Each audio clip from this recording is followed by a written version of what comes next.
Bueno, muchachos, miren, aquí tengo este documento muy interesante que me encontré en internet. Lo voy a compartir con ustedes para que se soporten en la construcción de las historias de usuario. ¿Listo? Es bueno recordar que las historias de usuarios, pues es como, por decirlo así, la vida del software. Porque si una historia de usuario se levanta mal, pues obviamente el software se hace mal. ¿Sí? Entonces, las historias de usuario tienen una estructura que es muy parecida a lo que nosotros trabajamos con el tema de los casos de uso. La descripción de los casos de uso, donde teníamos un flujo normal, un flujo alternativo, donde teníamos una precondición, una postcondición, etcétera, ¿sí? Entonces, las historias de usuario pues tienen una estructura. Aquí este documento se explica claramente cómo se hacen, eh, cómo funcionan, pero la esencia de una historia de usuario arranca de el cómo, quiero y el para qué, o el para, ¿sí? Entonces hablamos de que el cómo, ¿qué es? El rol del usuario. O sea, ojo, el cómo hace referencia es al cómo actuaría el usuario ante la plataforma, ¿sí?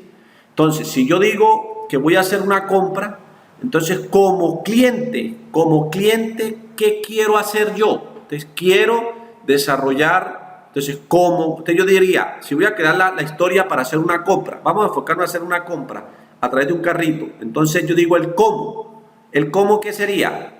El cliente, ¿sí? El cliente dice, ¿qué quiero hacer? ¿Cuál es el objetivo? Entonces, realizar una compra. El objetivo, realizar una compra seleccionando productos con su cantidad a comprar. Por ejemplo, ¿para qué? ¿Cuál es el beneficio? Para poder ingresar esos productos o el detalle de la compra dentro del sistema, ¿sí? Entonces estoy hablando del cómo, el quiero y el para. De esa manera es la esencia básica en la construcción de una historia de usuario. Entonces aquí ustedes van a leer un poco y se van a encontrar acá con este formatico. Entonces con este formatico nosotros vamos a ir revisando cómo vamos a ir organizando nuestras historias de usuario. Entonces, por ejemplo, aquí dice como proveedor quiero poder entrar mis productos para poder componer un catálogo para poder ofrecer por la web. Entonces estamos hablando del cómo, quiero y el para. ¿Listo? Entonces, esta es la esencia de la historia de usuario. Entonces, ¿ustedes qué van a hacer? Van a coger las 5 casos de uso que ya tienen y lo vamos a transformar en una buena historia de usuario. Entonces, yo necesito que ustedes me lean este documento y vamos a ir sacando el documento que puede ser un ejemplo de la historia de usuario, ¿sí? De tal forma de que podamos construir un formatico que nos permita a nosotros entender cómo funciona la metodología Scrum. Entonces eso es lo que yo necesito, que ustedes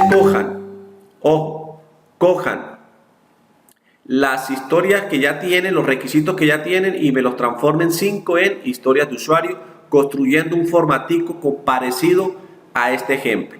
Pero para poderlo construir y poderlo entender, aquí le van explicando a uno paso a paso en qué consiste cada cosa dentro del proceso, ¿sí? Entonces, por ejemplo, ¿cómo? Rol, aquí le van explicando, ¿sí es? ¿Para quién estamos construyendo esto? No se trata de un cargo o un rol profesional, se trata de la persona que hay detrás de la necesidad escrita.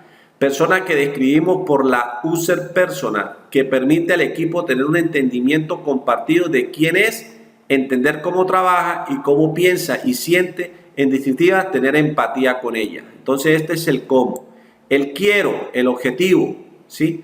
Aquí estamos describiendo su intención, no la funcionalidad que usará. ¿Qué es lo que realmente está tratando de lograr? Entonces aquí tenemos el quiero.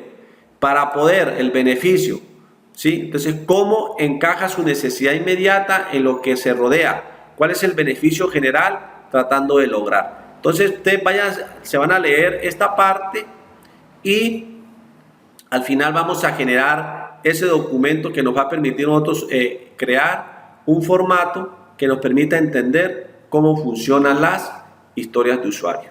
Entonces, hagamos esta parte. Hay que tener también el tema de los criterios de validación. Aquí también se los explican, que es cómo valido yo que esa historia de usuario se esté cumpliendo. Entonces, aquí se explica esa parte. Entonces, esto es lo que hay que hacer y la próxima clase debatimos el proceso. ¿Listo? Que estén muy bien.